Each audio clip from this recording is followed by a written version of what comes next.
Bienvenidos, amigos. El ejército ruso se suponía que era el segundo mejor ejército del mundo. Y hace tiempo que sabemos que es apenas el segundo mejor ejército de los que hay en Ucrania. Y ahora, ya es oficial, el ejército ruso es el segundo mejor ejército de los que hay en Rusia. Si el vendedor de Crecepelo preveía la posibilidad del colapso del frente ucraniano en la finca de Kharkiv, pues ya debe estar especulando que a Ucrania les restan 50 kilómetros para llegar a Moscú. Aunque de aquí a X días todas las tropas ucranianas se retirasen de Kursk, esta operación ya es un éxito. Después lo explicaré en este mismo mapa. El 6 de agosto nos llegó la información sobre una incursión ucraniana en el Oblast de Kursk. Inicialmente, como ya han habido varias otras incursiones en territorio ruso, podíamos imaginar que se tratase apenas de una incursión más. Aunque apenas en 24 horas, resultó evidente que esto ya era algo más que una simple incursión. Como decía, no esperaba ninguna gran ofensiva ucraniana este verano, y como mucho, algún contraataque limitado. Aunque Ucrania nos ha vuelto a sorprender, veremos cuál es la envergadura y la duración de esta operación ucraniana. Lo primero a resaltar es la ceguera o la falta de capacidad de respuesta rusa. Obviamente, o Rusia no vio el acúmulo de tropas ucranianas en su propia frontera, o sí que la vieron y no reaccionaron o no tenían capacidad de reacción. Aunque el ejército ruso no deja de sorprender, sospecho que Rusia no tiene la capacidad, y por lo tanto no puede, barrer con drones de observación y con satélites el territorio ucraniano, y con ello vigilar sus propias fronteras. Es obvio que el ataque ucraniano cogió por sorpresa el ejército ruso. No han visto ni el acúmulo de tropas, ni nada. Nuevamente, en las únicas veces que vemos varias flechitas y en varias direcciones, ¿qué es lo que deberíamos ver de un ejército profesional realizando operaciones ofensivas? Las vemos, solo, en las maniobras ucranianas. Y por cierto, mirad la escala del mapa. 10 kilómetros. En las acciones rusas, utilizo normalmente el mapa en una escala de 5 kilómetros o hasta de 3 kilómetros. Esta operación ucraniana ya es mayor que cualquier operación rusa que dure 6 meses, si no más. La información que tenemos sobre estos avances ucranianos proviene o bien de geolocalizaciones o narrado desde fuentes rusas. Ucrania, como de costumbre, mantiene el silencio. La representación de este icono más al norte proviene de Rusia, desde donde informaron que tropas rusas chocaron con elementos de reconocimiento ucranianos. Desde el avance inicial ucraniano, estos supuestos elementos de reconocimiento habrían avanzado 30 kilómetros, en línea recta. La única fuente de este posible avance, de esta posible unidad de reconocimiento ucraniana, es rusa.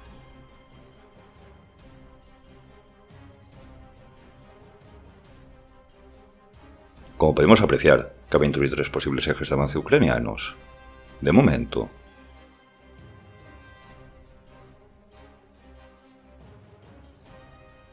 Tres días después del inicio de la ofensiva ucraniana en Kursk, Ucrania ha avanzado unos 15 y 20 kilómetros en línea recta, en ambos ejes principales. Sin ser en línea recta, deben rondar los 20 y 25 kilómetros, respectiva y aproximadamente. Ya me diréis qué tipo de vendedor de Crecepelo es quien presume de analizar conflictos y cuenta colapsos del frente ucraniano que no hay ninguna oportunidad de que ocurran, y cuenta avances ucranianos de 50 kilómetros que no existen. Es mentira. Ni analiza nada porque no es analista de nada, ni entiende nada de lo que ocurre, y se inventa la desinformación y engaña a su audiencia, y encima presume de contar la verdad de lo que está ocurriendo.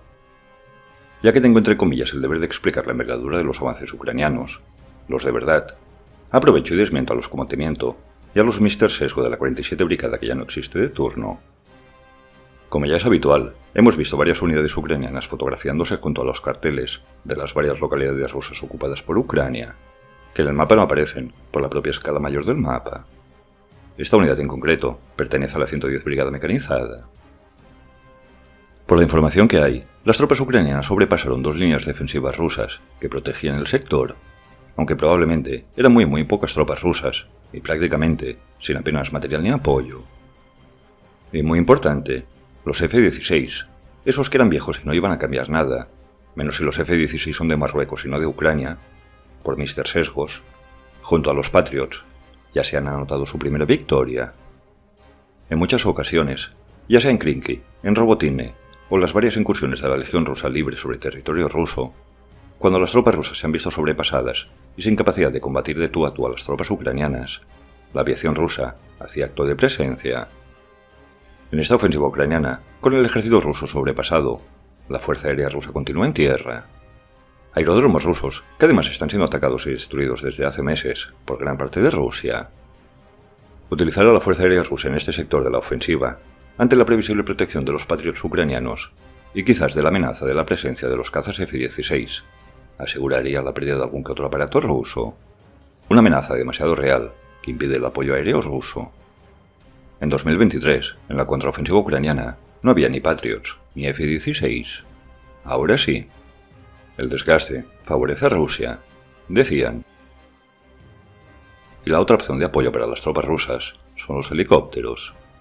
Esta famosa cuenta rusa ya ha reportado el derribo de un K-52 en Kursk, así como la presencia masiva de Manpads ucranianos.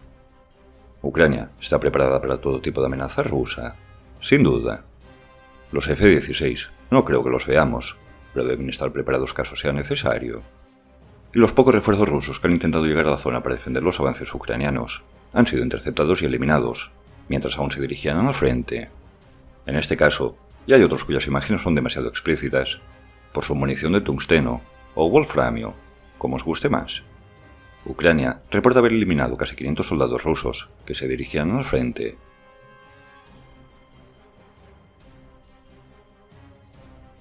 En cuanto a tropas, en este sector, por la poca información existente, estarían elementos de la 80 Brigada de Asalto Aéreo Ucraniana. Al oeste, a su izquierda, elementos de la 82 Brigada de Asalto Aéreo. Como de costumbre, no están siendo empleadas las brigadas al completo. En este caso, sabemos que quienes están combatiendo se trata del 3er Batallón de la 82. Quizás, no lo sabemos, ni siquiera esté todo el 3er Batallón al completo. No lo sabemos. Tanto en la retaguardia como dentro de la ofensiva ucraniana, sabemos que al menos hay elementos de estas 4 brigadas mecanizadas ucranianas. Caso no haya ningún error, ya que la información de fuentes ucranianas es más que mínima. El grupo Kone, que hemos visto anteriormente, y esta unidad sí que está participando de la ofensiva, pertenece a la 116 Brigada Mecanizada.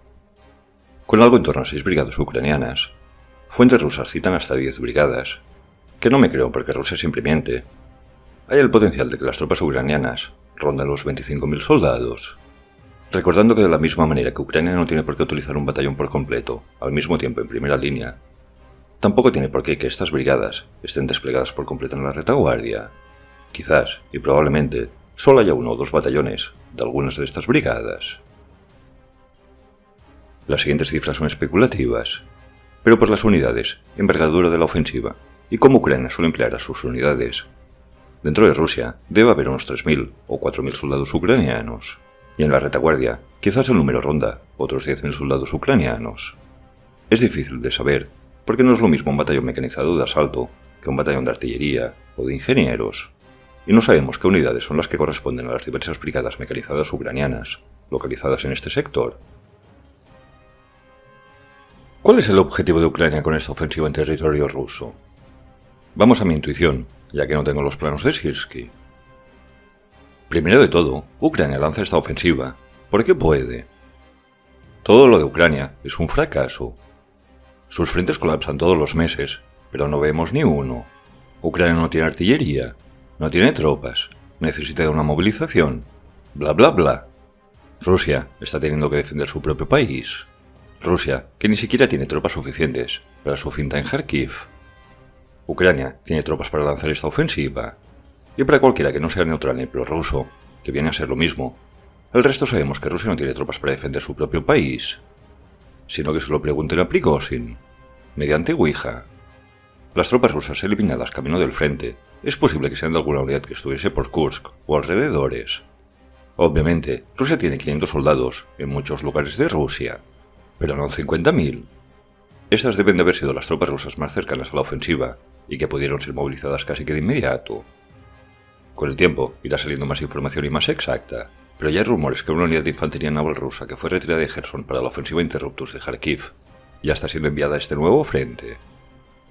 Indiferentemente del resultado de esta ofensiva ucraniana, la operación ya es un éxito en varios aspectos, como por ejemplo la neutralización de la Fuerza Aérea Rusa, que no solo no ha dominado nunca el cielo ucraniano, como que ya no puede ni proteger su propio suelo sin arriesgarse a ser derribados.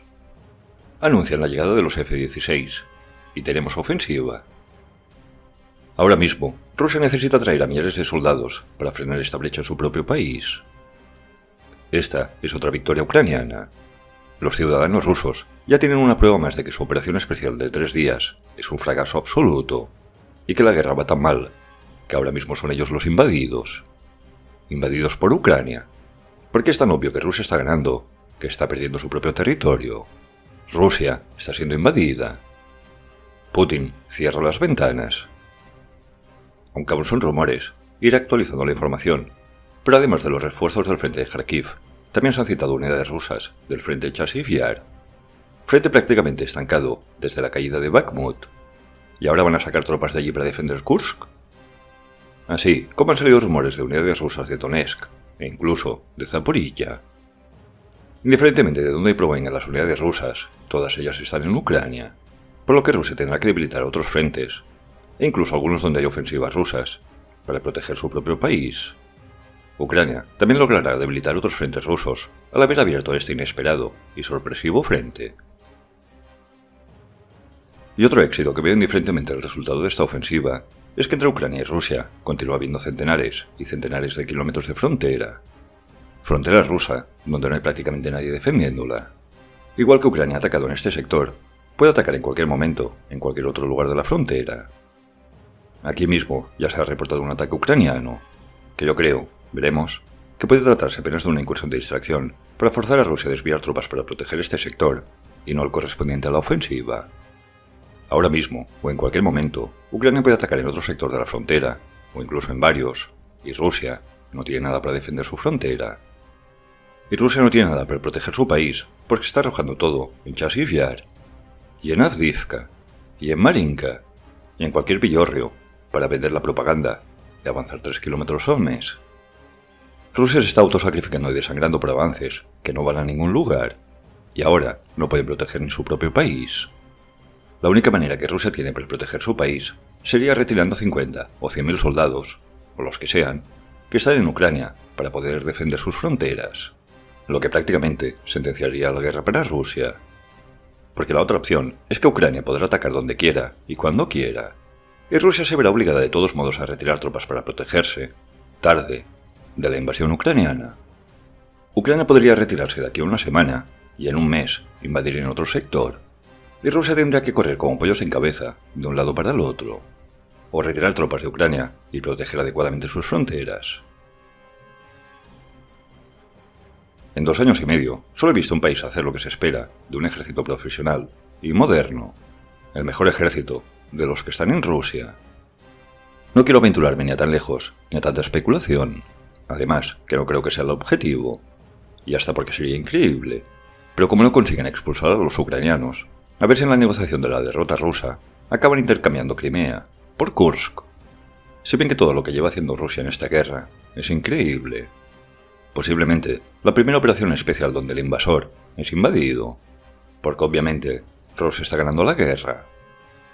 El ejército ruso está siendo eliminado en Bakhmut, en Avdiivka, en Chasiv Yar, o arrojando todo para defender Robotine.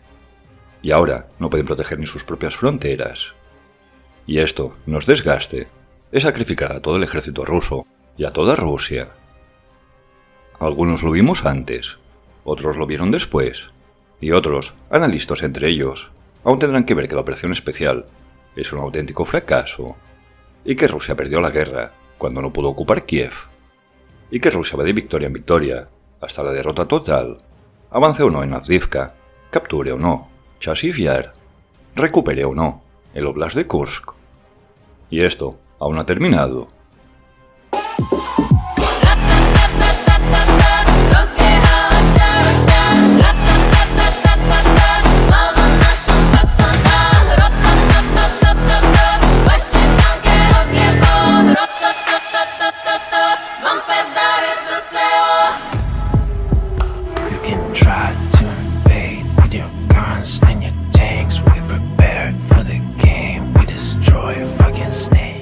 Suscríbete, dale a like si te ha gustado el vídeo y hasta pronto.